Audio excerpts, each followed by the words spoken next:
Hello friend, welcome this class इंसानस pro biology. तो जैसा कि आप सभी को पता है कि हम लोग आईसीएमआर 2023 की तैयारी कर रहे हैं, जो कि 8 जुलाई को होने वाला है। तो उसी सीरीज़ में हम लोग 2022 के पीवाईक्यू को पूरी तरह से डिस्कस कर लिया है, और इस वीडियो में कुछ एक्स्ट्रा क्वेश्चंस को डिस्कस कर रहे हैं जो 22 में ही आया था। बट मुझे लगता है कि that is also deal with the life science, that is the reason I will come with this questions. तो उसी सीरीज में ये मेरा नेक्स्ट वीडियो है, और इस वीडियो में हम लोग 10 क्वेश्चंस देखेंगे। इसके अलावा मैंने इम्यूनोलॉजी, जो कि आईसीएमआर और गेट को टारगेट करते हुए मैंने रिलीज करना शुरू किया है, जिसमें हम लोग डिस्कस कर रहे हैं एज अ पॉइंटर। इम्यूनोलॉजी को पॉइंट्स के रूप में हम लोग समझने की कोशिश कर रहे हैं, छोटी छोटी चीज़ों को। तो डेफिनेटली आपको वो फ़ायदा दे सकता है, तो वो भी जाके देखिए। हैदराबाद यूनिवर्सिटी का जो है, अभी तक हम लोगों ने 2 साल, आई थिंक 3 साल का पेपर 20, 21 और 22 और 19 पार्ट ए को डिस्कस कर लिया है। डेफिनेटली उसको देखना चाहिए अगर आप अपने जो रिजल्ट है उसको कंफर्म करना चाहते हैं। इस चैनल से रिलीज वीडियोस को अगर आप देखते हो तो डेफिनेटली आप बहुत ही अच्छे नंबरों से, बहुत ही लॉजिकल वे में किसी भी जीआरएफ एग्ज़ाम को क्वालिफाई कर सकते हो। इस क्वेश्चन में चलिए हम देखते हैं। इस क्वेश्चन में इन्होंने पूछा है, 12 year old patient complain of scary सोर, डायरिया, डेमेंशिया एंड डर्मेटाइटिस। तो पेशेंट को क्या है, देखिए एनीमिया में ब्लड रिलेशन होता है, that is not the anaemia. Beri beri vitamin B की कमी से होती है, that is also not a symptoms for the beri beri. Pellagra, that is the correct answer. Pellagra जो है, इसका जो पेलाग्रा का जो आपका वो है मैनिफेस्टेशन है, या पेलाग्रा का जो सिम्पटम्स है वो यही है कि आपका स्केलिनोज हो जाएगा, सोर्स हो जाएगा, फिर डायरिया होगा, डेमेंशिया होगा, डर्मेटाइटिस होगा। तो ये क्वेश्चन मेरे हिसाब से मेडिकल साइंस से रिलेटेड है, तो शायद ये पूछा जा सकता है, तो इस क्वेश्चन को ध्यान से देखना है। नेक्स्ट क्वेश्चन पे अगर हम मूव करते हैं, that is also the too easy question. इन लोगों ने डायरेक्ट पूछ लिया था कि बायोकेमिस्ट्री का डायरेक्ट क्वेश्चन है कि the chemical test to detect the presence of protein. देखिए, आयोडीन टेस्ट हम स्टार्च का पता लगाने के लिए करते हैं, प्रोटीन का नहीं। प्रोटीन का पता लगाने के लिए हम क्या नहीं करते हैं, आयोडीन टेस्ट नहीं करते हैं।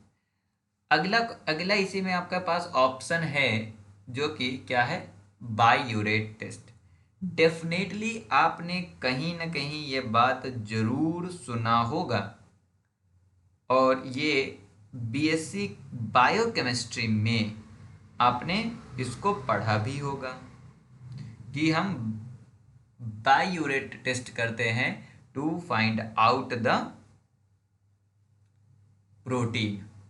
तो बायूरेट टेस्ट जो है, हम प्रोटीन को पता लगाने के लिए करते हैं, यही इसका करेक्ट आंसर है। इसके अलावा एक और ऑप्शन दे रखा है, Benedict test. This is the test which use to find out the reducing sugar. मतलब अगर हमें शुगर्स का पता लगाना है कि शुगर रिड्यूसिंग है या नॉन रिड्यूसिंग शुगर है, तो हम बेनिडिक्ट टेस्ट को परफॉर्म करते हैं। अब बायूरेट टेस्ट की बात करें तो होता क्या है कि कोई ये टेस्ट ट्यूब है, और इस टेस्ट ट्यूब में मैंने कहा कि कोई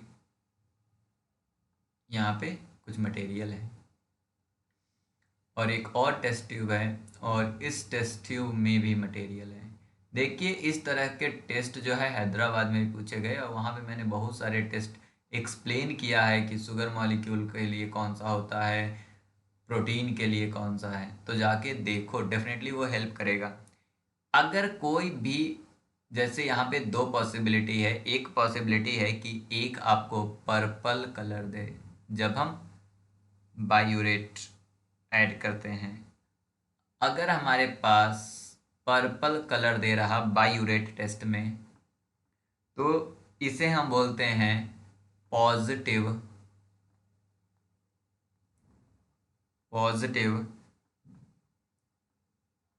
बाइयूरेट टेस्ट। और अगर पर्पल कलर की जगह ब्लू कलर देता है तो इसे हम बोलते हैं निगेटिव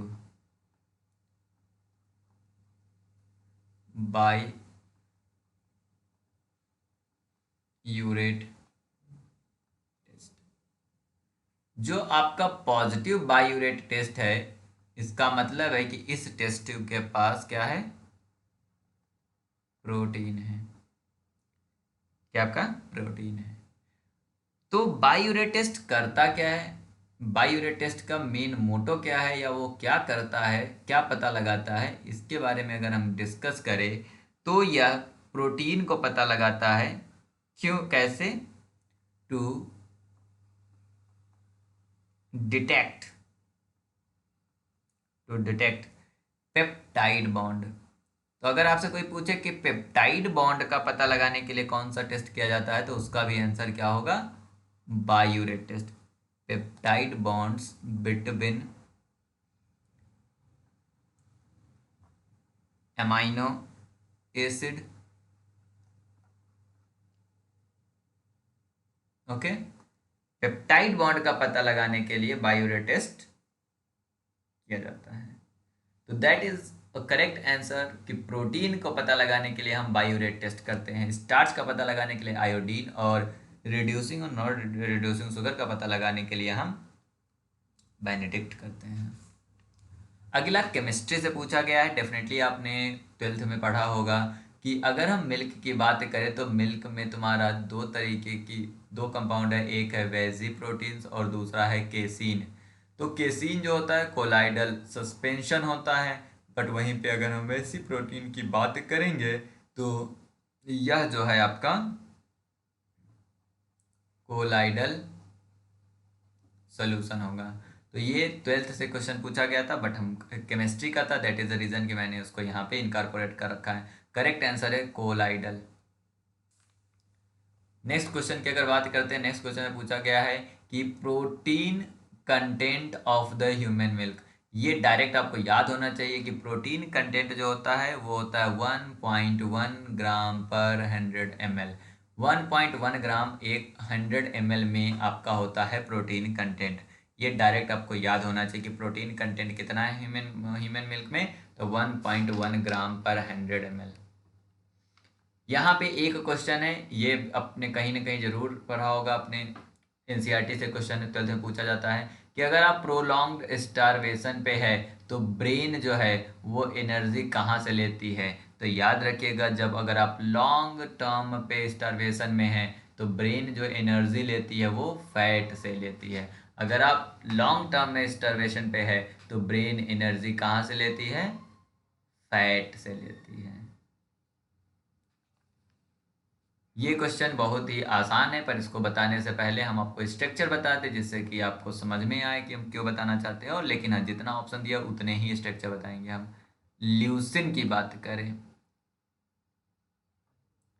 ल्यूसिन के स्ट्रक्चर की अगर बात करते हैं तो ल्यूसिन का स्ट्रक्चर कुछ इस तरह से होता है, COO minus CH3N plus CH2 CH3 and CH3। Isoleucine की बात करें हम, आइसोल्यूसिन की बात करें, ये होता है COO minus CH3N plus CH3H CH2 and CH3, that is isoleucine. इसके बाद अगर हम वैलिन की बात करें तो वैलिन के स्ट्रक्चर बनाएंगे तो होगा COO minus CH H3n+ CH3 but यहीं पे अगर हम एलानिन की बात करें, इसका स्ट्रक्चर होता है COO- CH3n+ देन CH3। ये आपका क्या है? अलानिन है। करेक्ट आंसर यहाँ पे पूछा है। अब क्वेश्चन हम पढ़ लेते हैं क्या पूछा है। All of the following are branched amino acid accept.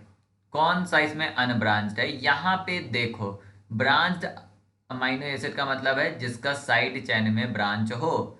अगर तुम इसको यहाँ पे देखते हो तो that is a side chain branch. यहाँ पे देखते हो और ये, इन तीनों में साइड चेन में ब्रांच है, बट अलानिन एक सिंपल अमाइनो एसिड है, इसके साइड चेन में कोई भी ब्रांच नहीं है, तो इसका आंसर ही सीधे अलानिन है। नेक्स्ट क्वेश्चन की तरफ अगर मूव करते हैं तो नेक्स्ट क्वेश्चन बहुत ही आसान पूछा गया था। इसमें ये बातें लिखी गई है कि कौन सा ग्वाइटरोजन्स नहीं है। तो सबसे पहले बात समझ ले कि ग्वाइटरोजन्स क्या होती है। The compound that interfere with the normal function of thyroid gland. Thyroid gland के नॉर्मल फंक्शन को जो इन्फ्लुएंस करता है कंपाउंड, उस कंपाउंड को हम ग्वाइटरोजन्स कहते हैं। क्या हमने बोला कि थायराइड ग्लैंड के नॉर्मल फंक्शन को जो भी अफेक्ट डालता है, उस जो भी अफेक्ट डालता है उसको हम ग्वाइटरोजन्स कहते हैं, जिसमें